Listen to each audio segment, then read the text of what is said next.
तर नमस्कार मंडळी, तर आपल्या कृष्णा भाऊची पट्टी झालेला आहे आणि आता होत आलेली आहे। तर कृष्णा भाऊ लय खुश दिसू राहिला, निस्ता दातड काढून राहिला। तर तुम्ही बघू शकता त्याचे सफेद सफेद नाही पिले पिले दात दिसू राहिले आपल्याला। तर त्याकडे जाऊन बघूया काय म्हणणं आहे त्याचं। हो नमस्कार भाऊ साहेब, कृष्णा भाऊ नमस्कार। जय श्रीराम। जय श्रीराम। काय म्हणते मग तुमची पल्लू होत आला म्हणे।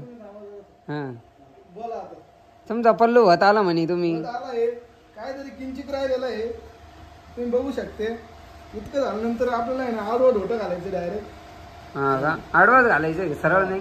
नाही सरळ सरळ तुझ्या गुंडा द्यावं लागलं यायची गाठ तशी। हे बघा तर तुम्ही बघू शकता कृष्णा भाऊचा पल्लू होत आलेला आहे आता।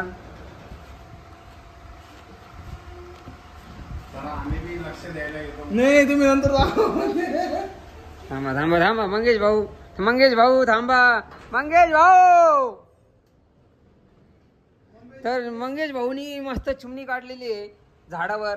तर तुम्ही बघू शकता किती सुंदर अशी चिमणी आणि त्यांनी कलर भरलेले गपागप। आणि मंगेश भाऊचं तोंड बघू शकता किती खुश आहे आता गुबगुबीत।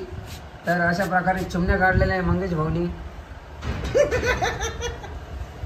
तर ही चिमणी बघू शकता झाल्यासारखी आता तुम्ही बघू शकते।